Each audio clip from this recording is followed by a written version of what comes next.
ومن سيئات أعمالنا من يهده الله فلا مضل له ومن يضلل فلا هادي له أشهد أن لا إله إلا الله وحده لا شريك له وأشهد أن محمدا عبده ورسوله أرسله الله بالهدى ودين الحق ليظهره على الدين كله ولو كره الكافرون سبحانك لا علم لنا إلا ما علمتنا إنك أنت العليم الحكيم لا حول ولا قوة إلا بالله العظيم رب اشرح لي صدري ويسر لي أمري واحلل عقدة من لساني يفقهوا قولي اللهم افتح علينا حكمتك وانشر علينا يا أرحم الراحمين اللهم زدنا علما وارزقنا فهما اللهم صل على سيدنا محمد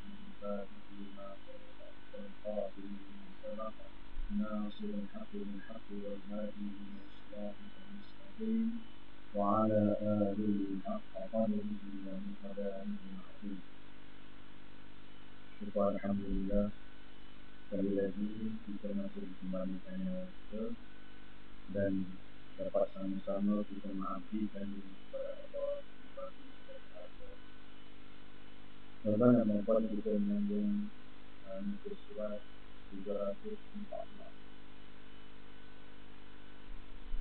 5 pengakuan Yahya bin Mu'adz. Qala musannif rahimahullah ta'ala nafa'ana bi'ulumihi fid dharain. Dalam munajatnya Yahya bin Mu'adz berikrar, yakni demikian, Ilahi la yatibul layl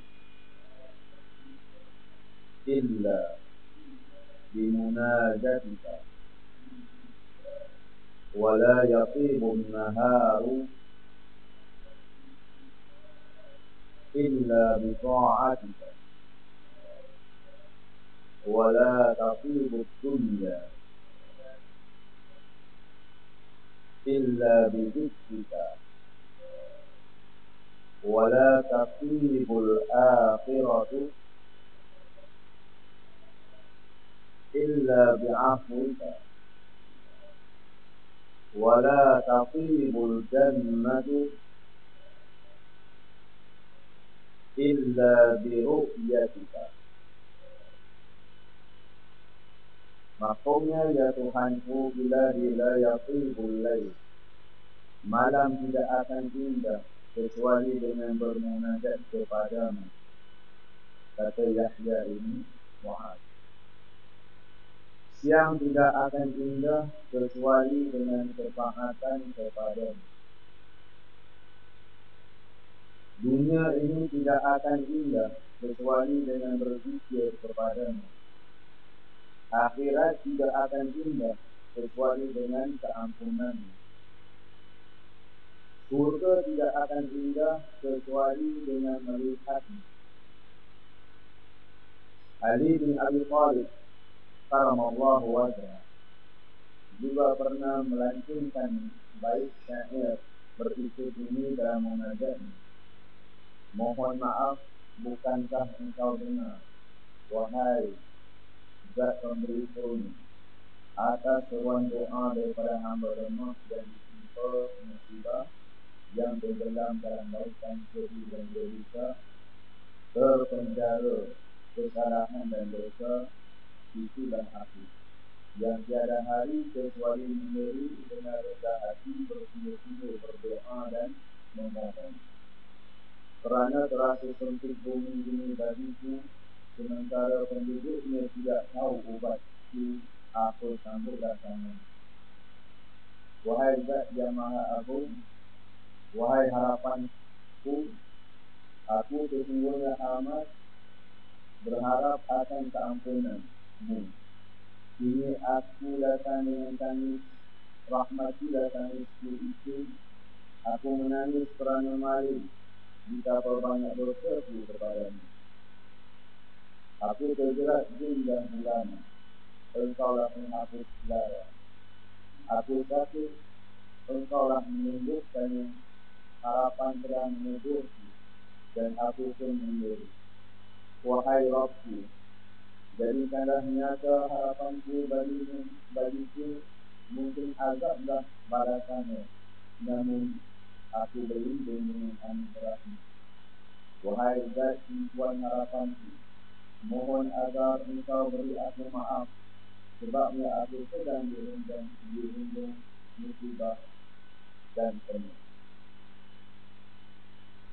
Berhubung dengan keindahan dunia, perkara kedua Rasulullah SAW bersabda, sesungguhnya dunia itu dilaknat dan apa yang ada di dalamnya juga dilaknat, kecuali zikrullah atau ibadah yang sepadan dengannya, orang alim dan orang muda. Ini munajat Yahya bin Mu'adz. Maka tertolaklah dakwaan-dakwaan setengah-setengah golongan yang mengatakan kita tidak boleh bermunajat selain daripada apa yang dibaca oleh Rasulullah SAW. Sehingga kan mereka mengatakan imam-imam yang baca Ila surya firdaus selepas solat itu adalah bid'ah dan sesat. Ada di antara mereka yang berani mengatakan. Kita lihat para sahabat bagaimana mereka mengukirkan bait-bait syair berbentuk munajat. Munajat kepada Allah. Setiap diri, setiap seorang dia mempunyai uslub cara dia bermunajat kepada Allah. Selagi mana dia mohon kepada Allah tidak mensyirikkan Allah, maka di situ harus.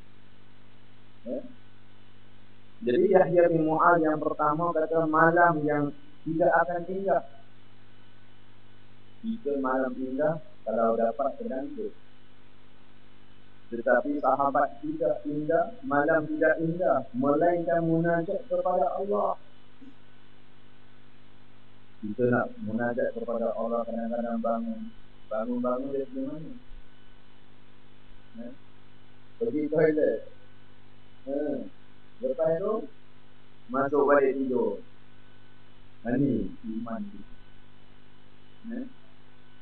Tetapi bagi para sahabat, para tabi'in, malam itulah mereka berkhalwah dengan Allah, bersendirian dengan Allah Subhanahu wa ta'ala. Yang kedua, siang tidak akan indah kecuali dengan bertaatan kepada-Nya. Indahnya siang hari bila seseorang itu dapat taat kepada Allah Subhanahu wa ta'ala dalam dia sebagai seorang guru dan mendidik anak muridnya berdasarkan akidah yang betul, akhlak yang baik. Dia seorang usahawan, maka dia akan menguruskan perniagaan dia dengan menurut lunas syarak dan sebagainya.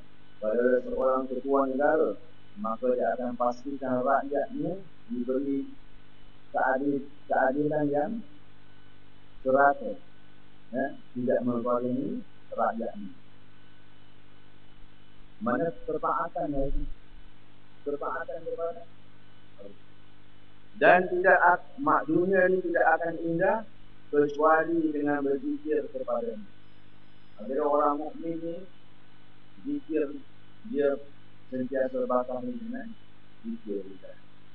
Jadi zikir ini ada tiga. Zikir lisan, zikir qalbi, wa zikir badan. Zikir ini ada tiga. Zikir lisan, ucapan astagfirullah, alhamdulillah, dan sebagainya. Doa-doa ataupun diberi maksud daripada Rasulullah SAW dan juga para sahabat. Yang kedua, zikir qalbi. Maknanya dia hanya dengan zikir dalam hati dia, tanpa ada suara. Dan zikir badan ini makna dia memelihara setiap anggota tubuh dia daripada melakukan kemaksiatan. Maka hendaklah kita ini sentiasa berzikir. Kerana dunia ni tanpa zikir tak ingat. Tak ingat. Dan akhirat tidak akan indah kecuali dengan keampunan-Nya. dia munajat kepada Allah, akhirat tak indah melainkan dengan keampunan daripada Allah Subhanahu wa taala. Dan yang kelima, syurga tidak akan indah kecuali dengan melihat. Jadi ahli syurga nanti semua akan dapat melihat Allah Subhanahu wa taala. Baik. Berhubungan dengan keindahan dunia, perkara yang kedua, Rasulullah SAW bersabda, sesungguhnya dunia itu dilaknat dengan apa yang ada di dalamnya juga dilaknat, kecuali zikrullah atau ibadah yang sepadan dengan orang alim dan orang yang menuntut ilmu. Seisi dunia ini semua dilaknat, melainkan orang yang sentiasa berzikir dan juga para alim ulama dan para penuntut ilmu. Dalam hadis lain, baginda SAW bersabda, ketika Allah menurunkan Nabi Adam dari surga ke bumi, sesuatu yang ada di sekitarnya turut berseri, kecuali emas dan perak. Allah pun berfirman kepada keduanya, sesungguhnya aku telah jadikan kamu berdua berdampingan dengan salah seorang hamba-Ku. Aku turunkan dia di sebelah kamu berdua. Oleh sebab itu, segala sesuatu yang ada di sekeliling dia bersedih, kecuali kamu berdua.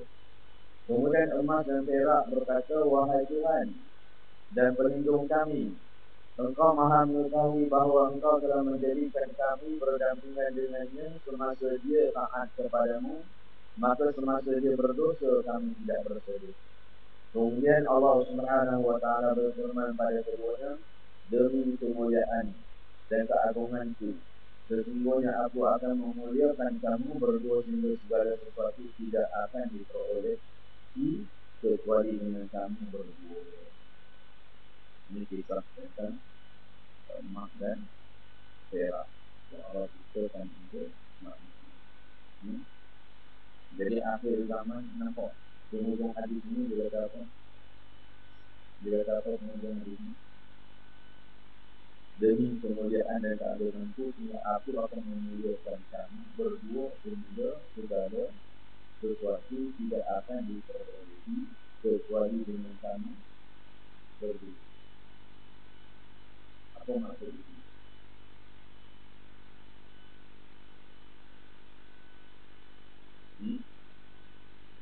Mana akan datang satu masa ini uang kertas dah tak laku.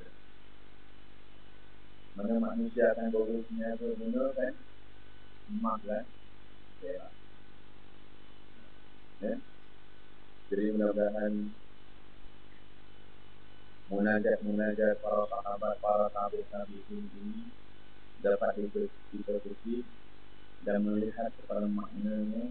Maka mudah-mudahan Allah menjadikan kita ini sentiasa bermunajat kepada Dia di waktu malam, dan mudah-mudahan siang harinya kita sentiasa taat kepada Allah dan sentiasa berzikir kepada Allah, dan mudah-mudahan di akhirat kelak dapat ampunan daripada Allah Subhanahu wa taala, dan mudah-mudahan kita termasuk golongan yang dapat melihat Allah di dalam surga.